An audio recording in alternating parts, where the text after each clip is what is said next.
Përmbledhja e ngjarjeve kryesore të ditës në Radio 7.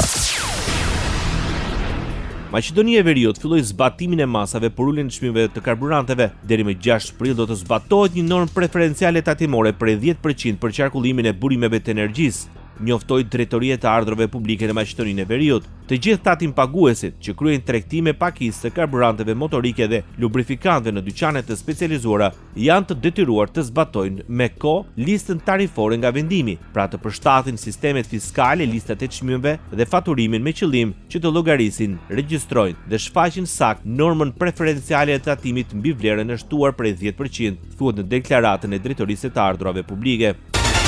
Kriza e mundshme e karburanteve vendos në vështirësi dhe institucionet publike të kujdesit shëndetësor në Maqedoninë e Veriut. Fondi i sigurimeve shëndetësore kërkoi nga institucionet publike të kujdesit shëndetësor që kanë aparatura për rezonancë magnetike MRI për të kontrolluar rezervat e tyre të heliumit dhe për të siguruar menjëherë sasi shtesë.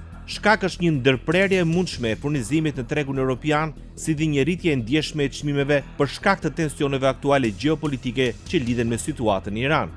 Drejtori i Fondit të Sigurimeve Shëndetësore, Sasho Klekovski, deklaroi se apeli është parandalues dhe synon të shmangë problemet e mundshme në funksionimin e sistemit shëndetësor. Bashkimi Demokratik për Integrim kritikon qeverinë se masat e marra për çmimet e karburanteve nuk kanë për synim mbrojtjen e qytetarëve, por të oligarkëve. Sipas zëdhënëses së BDI-s, ndërkohë që në bursat ndërkombëtare, çmimet e derivateve të naftës kanë shënuar rënje të ndjeshme, për rreth 10% qytetarët do të vazhdojnë të paguajnë çmime më të larta gjatë gjithë javës. Komisioni Rregullator për Energjetik zbaton një model të vjetërsuar, të bazuar në mesatarën e javës së kaluar, në vend që të reagojë në kohë. Kjo praktik shkon drejt për drejt në favor të interesave të caktuara biznesore, në dëm të qytetarëve. Prandaj kërkojmë ndryshim urgjent të rregulatorës për përcaktimin e çmimeve. Vendosen e përllogëritjes së çmimeve të paktën 2 herë në javë. Edhe opozita maqedonase pretendon se masat e qeverisë për karburantet janë të vonuara, nuk do të ketë efekt dhe nuk do të mbrojnë standardin e jetesës së qytetarëve. Nënkryetare e LSDM-s, Jovana Trenčevska, paralajmëroi se rritja e çmimit të naftës do të ndikojë seriozisht në industri, me pasojë një rritje shtesë të çmimeve të ushqimeve. LSDM kërkoi uljen aktuale të TVSH-s nga 18 në 10%, ndryshime dhe plotësimet e ligjit për uljen e TVSH-s për karburantet në 5%, uljen e TVSH-s për ushqime në 0%, për produktet bazë ushqimore, uljen e aksizës me 4 denar dhe përgjysmimin e taksave rrugore, tha nënkryetari opozitares maqedonase LSDM.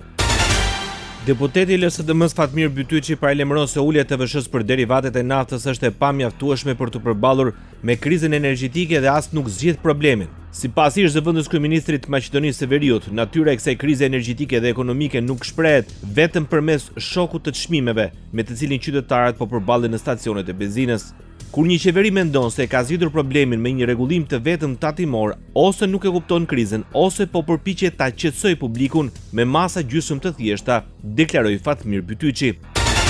Kryeministri i Maqedonisë së Veriut i pranishëm në debatin me temë futja e ankesës në gjykatën kushtetuese, i kujtoi organit më të lartë gjyqësor se gjatë marrjes së vendimeve duhet të ketë parasysh peshën që kanë në opinion proceset shoqërore. Vendimet janë përfundimtare, por dhe vetë gjykata kushtetuese duhet të ketë një gjë të qartë, se ka dhe peshë shoqërore, respektivisht ka ndikim në disa procese shoqërore. Mendoj se dhe kjo duhet të merret parasysh kur merren vendimet, apeloi Istra Miskovski. Reagimi vjen në një kohë që gjykata kushtetuese është duke trajtuar çështjet me interes publik si zbatimi i ligjit për përdorimin e gjuhës shqipe. Rajoni.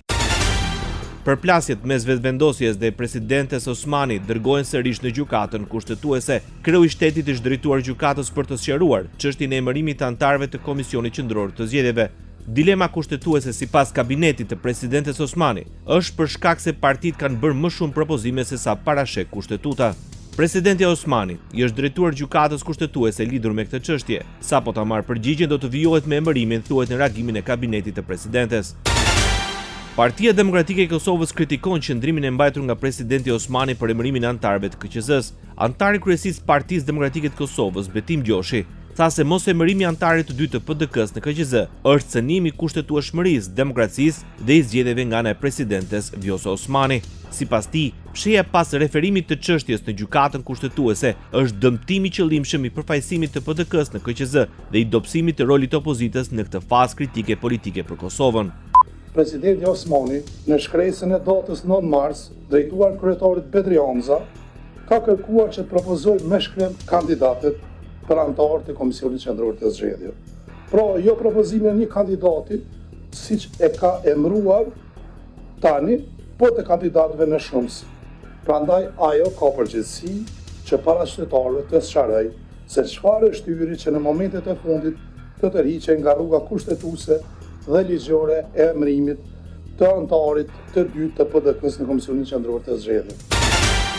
Shefi i grupit parlamentar të Aleancës për Ardhmërinë e Kosovës Besnik Tahiri dorëzoi në Ministrinë e Tregtisë propozimin për marrjen e masave urgjente për përballimin e situatës ekonomike në vend pas rritjes së çmimit të karburanteve. Ministri i Industrisë, Ndërmarrësisë, Tregtisë dhe Inovacionit Mimoze Kusari Lila e kundërshtoi propozimin e shefit të grupit parlamentar të Aleancës për Ardhmërinë e Kosovës Besnik Tahiri për heqjen e tatimit mbi vlerën e shtuar dhe aksizës në hidrokarbure. Megjithatë, ajo deklaroi se kërkesa e opozitës për task force do të mbetet prioriteti i qeverisë. Nuk e konsiderojmë si opsion, por për cilin e situatës në të cilin çmimi i importuar nuk e kalon çmimin tavan i cili është 12 cent në pakicë dhe 2 cent në shumicë. Për situata më tutje mbetet të shihet. Pajtohen plotësisht në dy propozime tjera, të cilat ishin pjesë e letrës deputetëve të opozitës në këtë rast, në të cilin sa i përket rezervave strategjike dhe koordinimit interinstitucional dhe bashkë me sektorin privat. Kosova kujton 27 vjetorin e ndërhyrjes së NATO-s. Presidenti Vjosa Osmani zhvilloi omazhe pranë pllakës përkujtimore dhe memorialit të ushtarëve të rënë të NATO-s në sheshin Nën Tereza në Prishtinë. Më 24 mars 1999, përballë një tragjedie njerëzore nga veprimi genocidal i Serbisë, Aleanca ushtarake më e fuqishme e botës demokratike ndërmori veprime vendimtare për të ndalur mizorinë e regjimit kriminal. Ky është një akt që i dha fund një epoke të errët dhe hapi rrugën drejt lirisë dhe paqes, shkruan Vjosa Osmani. Ajo shtoi se liria dhe paqja kërkojnë përkushtim të vazhdueshëm dhe se në momentet vendimtare veprimi është ai që përcakton historinë. Apelit në këtë përkujtimore ju bashkua dhe presidenti Begaj, ministri i jashtëm i Shqipërisë Ferit Hoxha dhe kryetari i Partisë Demokratike Sali Berisha. Radio 7, zëri pozitiv i qytetit. Partia Socialiste rijap debatin për referendumet. Kryetari i grupit parlamentar të deputetëve të shumicës Tauland Balla theksoi nevojën e një ligji të tillë duke premtuar një proces gjithëpërfshirës dhe të gjatë konsultimesh me jurist, profesor, student dhe shoqërinë civile.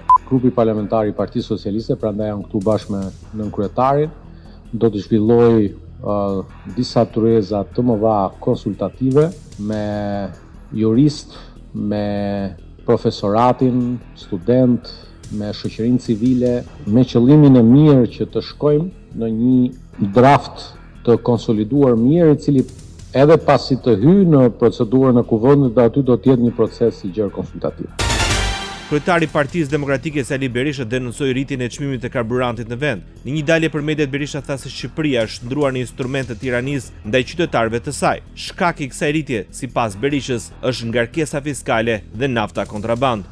Nafta në Shqipëri është ndruar në një instrument të tiranisë ndaj shqiptarëve, në një instrument të çmimeve stratosferike, të paksimit të racionit ushqimor në Tovolina, të çmimeve stratosferike, të largimeve të tyre nga Shqipëria. Fillon punën këtë javë Bordi i Transparencës i Qeverisë Shqiptare në një përpjekje për të mbajtur nën kontroll çmimin e karburanteve. Duke nisur nga kjo javë, çmimet pritet të caktohen nga Bordi i Transparencës, i cili është zyrtarisht në fuqi prej mbrëmjes së njëjtës. 5 ditët e fundit çmimi i naftës në Shqipëri është fiksuar në vlera 214 lekë në pjesën më të madhe të pikave dhe 217 lekë për litër në disa të tjera. Çmimi nuk ka ndryshuar pavarësisht luative të forta në bursë. Çmimet që përcaktohen nga Bordi gjatë situatës së veçantë janë të detyrueshme për të gjitha subjektet që ushtrojnë veprimtari në fushën e tregtimit të nënprodukteve të naftës dhe të gazit në vend, sipas përcaktimeve të legjislacionit të fuqi, thuhet në vendim. Krijimi një modeli më të qëndrueshëm të tregut farmaceutik në Shqipëri që mbron interesin publik, sigurinë e pacientit dhe tërheqjen e tregut për operatorët dhe industrinë ishte në thelb të takimit ndërmjet Ministres së Shëndetësisë dhe Mirëqenies Sociale Evi Sala, me përfaqësues të agjencisë italiane të barnave. Në këtë kuadër u theksuar rëndësia e reformës së re në çmim dhe furnizimin e barnave, si dhe masave që synojnë të forcojnë qëndrueshmërinë e sistemit. Një vëmendje veçantë ju kushtua një memorandum i mirëkuptimi, i cili do të krijonte një bazë të rëndësishme për forcim kapacitetesh në vlerësimin e teknologjive shëndetësore, forcimin e farmakovigilencës, si dhe shkëmbimi i informacionit për sigurinë e barnave dhe bashkëpunimi në politikat rregullatore, autorizimin e barnave dhe sistemet e kontrollit të cilësisë. Bota. Bashkimi Evropian kërkon arritjen e një marrëveshje paqësore me Iranin. Gjatë një vizite në Australi, presidentja Ursula von der Leyen theksoi nevojën për një paqe të negociuar për t'i dhënë fund luftës në Iran. But it is of utmost importance that we come to a solution that is negotiated, and this puts an end to the hostilities that we see in the Middle East. Është me rëndësi thelbësore që të arrijmë në një zgjidhje të negociuare, cila u jep fund armiqësive që po shohim në lindjen e mesme, tha von der Leyen, krah kryeministrit australian Anthony Albanese në Canberra. Disa vende të Bashkimit Evropian po përgatiten të ndihmojnë në një mision për mbrojtjen e ngushticës së Hormuzit pasi të përfundojë lufta, shtoi von der Leyen. Shtetet e Bashkuara të Amerikës paralajmërojnë një tërheqje të mundshme të Iranit nga programet bërthamore. Presidenti Shehbaz tha se nëse arrihet një marrëveshje, Washingtoni do marrë uraniumin e pasuruar të vendit. Nëse kemi një marrëveshje me ta, do të shkojmë ta marrim vetë, paralajmëroi Donald Trump, duke theksuar se raundi i fundit i bisedimeve mes Washingtonit dhe Teheranit u zhvillua të dielën vonë. Bisedime të mohuara nga Irani, Trump u tha gazetarëve para nisjes për një udhëtim në jug të Shehbaz se Irani kërkon marrëveshje dhe Shehbaz duan një marrëveshje me Teheranin. Irani përgënjeshtron informacionet për bisedime me Shtetet e Bashkuara. Një zyrtar i Ministrisë së Jashtme iraniane tha se Teherani ka marrë pika nga Shtetet e Bashkuara të Amerikës përmes ndërmjetësve si një hap i mundshëm paraprak drejt bisedimeve, ndërkohë çmimi i naftës u rrit sërish mbi $100 për fuqi, pasi kishte rënë të ënën kur Trump foli për herë të parë për bisedimet Shehbaz-Iran. Ministria e Mbrojtjes e Arabisë Saudite deklaroi se ka rrëzuar të paktën 19 dronë në provincën lindore të Mbretërisë e pasur me rezerva nafte. Bahreini ka aktivizuar sirenat e alarmit për raketa, ndërsa Kuwaiti ka deklaruar se mbrojtja e tij ajrore po përpiqet të rrëzojë raketat në hyrje. Kancelari gjerman Friedrich Merz shpreu mirënjohjen dhe presidenti amerikan Donald Trump pas vendimit për të shtyrë sulmet kundër termocentralave iraniane dhe për të hapur rrugën për bisedime të drejtë për drejta me Teheranin. Merz tha se ishte shprehur Trumpit shqetësimin e tij pasi ky i fundi lëshoi një ultimatum që Irani të riap ngushticën e Hormuzit, përndryshe termocentralet e vendit do të bombardoheshin. Gjermania, ekonomia së cilës ka qenë në krizë për 3 vjet, i druhet një situatë edhe më serioze ekonomike me çmimet në rritje të hidrokarbureve. Shkaku është bllokada e Teheranit ndaj ngushticës së Hormuzit, një rrugë ujore strategjike për furnizimet globale me naftë dhe gaz, që kur Shtetet e Bashkuara dhe Izraeli nisën ofensivën e tyre. Ndoqët edicionin informativ të lajmeve në Radio 7, zëri pozitiv i qytetit.